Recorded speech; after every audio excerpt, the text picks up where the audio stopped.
Welcome to this episode of the Gunman. So this video here is a review and demonstration on the Sagola 4500 Extreme spray gun. The setup I'm using is a 1.4mm fluid tip on it and the LXT air cap. They have got quite a wide range of options to buy when you do get the Sagola. You can go from the LXT Titania, the LXT Clear, which is what you see me using here, the LXT HVLP, or the LXT Aqua, and they do have a range of different size fluid tips from 1.2, 1.3 and 1.4, but that will vary on the specific gun that you're buying.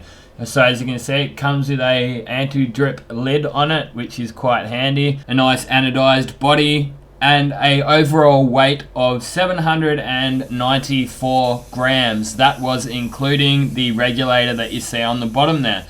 Now they do have other options with these guns. You can get some with the digital gauge built in, and that's on the side of the gun. I actually found that you can use this gun for base coat. The way I see it, if you're going to be spending $400 to $500 on a spray gun, I'd hope it would spray it more than just clear. If you do look on their website, they recommend for this gun just for clear coats and specializing in HS clear coats, but trust me that you can put base coat through it without a drama at all. Anyway, I'll go through the settings. Don't forget that I was still getting the hang of this gun myself when I was putting this first coat of clear on.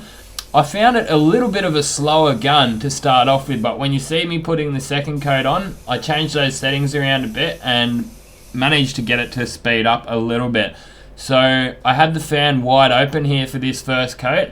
I had the fluid set to 4 full turns out, so wound it right in and then came out 4 full rotations. And I had the pressure set at 17 psi. That's at that digital regulator that you see on the bottom of the spray gun. You may say, oh, well, that sounds quite low. But once I ended up pulling that fan in, closing that fan up a bit, the pressure did come up, and I was running at about 21 psi at that regulator. Here's a bit of feedback straight after putting that first coat of clear on.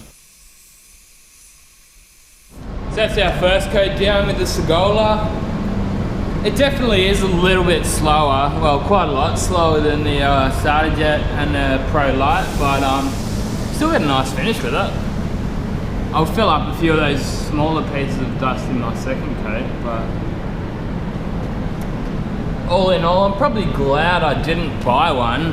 Not to say that it's a bad gun, but I do have a lot of guns, and I did want to buy one of these a while ago just for the sake of doing a review, but yeah, probably don't really need an extra gun, and for the price, it's about 420 bucks. I'd sooner get myself another SGK. I feel the SGK is a bit faster and sort of suits my style a bit more.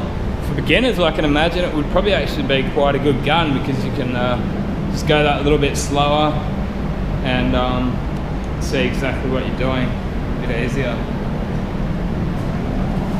So just 4 turns out with the fluid, full fan.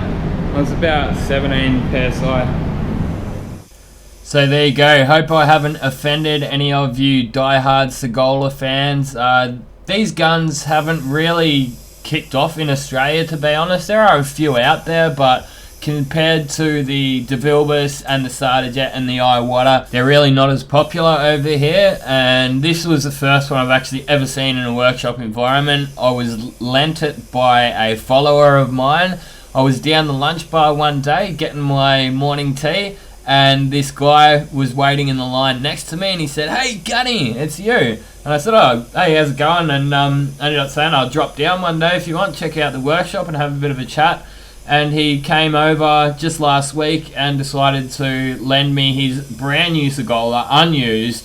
He just bought it, and I said, "Well, thanks mate, I'll do a bit of a review on it." And I do believe that in the right hands, just about any gun, you can get a good finish with it, whether or not it's a $20 El Cheapo gun or the top of the line Starter Jet, DeVilbiss or Iwata.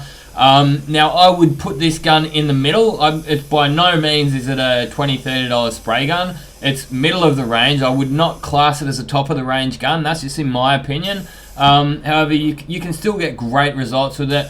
I just like the way that the Starter Jet 5000, the DeVilbiss GTI Pro Light and GTI Pro, and also the Anest Iwata Supernova, they're all pretty much cannons in my opinion, whereas this is a gun. One thing that I did find with this gun is that after cleaning it, I would leave it overnight and it would not spray properly. Now it's got these tiny little air holes on the side of the air cap for each side, just each side of the fluid tip. Now not the big ones on the edge where you see the fins coming out on the air cap, but these tiny little holes, and because they're so small you can't even get a bit of wire in there. All it takes is the slightest bit of clear coat or base coat or whatever it may be, that even though the night before it was spraying, it'll dry overnight and then it won't be spraying the next day. Simple fix to that is just dunk the air cap in some thinners overnight and it won't happen because it won't dry. But I have found that most of my other guns, this issue doesn't arise. So that's our second coat down.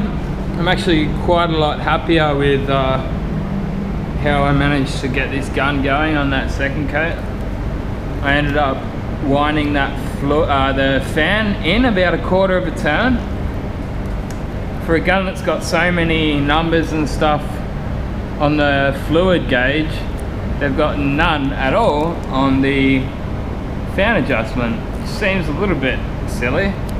You'd think they'd have just a little bit of a notch there that you can actually gauge how many turns are going in, but I just looked at one of these lines and I took it from about here to about here, so about a quarter of a turn, give or take, and I had the pressure set to 21 psi.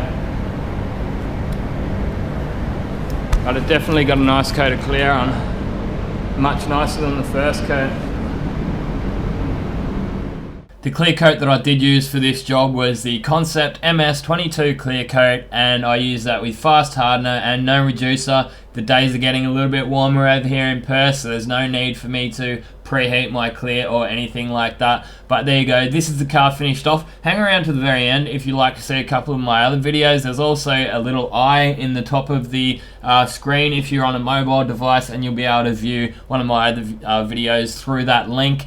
Hope you've enjoyed watching this video, and don't hesitate to buy one of these guns. Just because I did notice a few things that I didn't 100% like about it doesn't mean that you won't like it. And don't forget that this is an independent review. Like all of my reviews, I'm not getting paid off by anyone to say their product is the best or the worst on the market. So you can trust what I say, and I've got over 15 years experience in the trade. Don't forget to hit that like button if you've enjoyed what you've seen. Now you've seen this video, get out there and paint some shit. Thanks for watching, and this has been another Gunman production. Goodbye.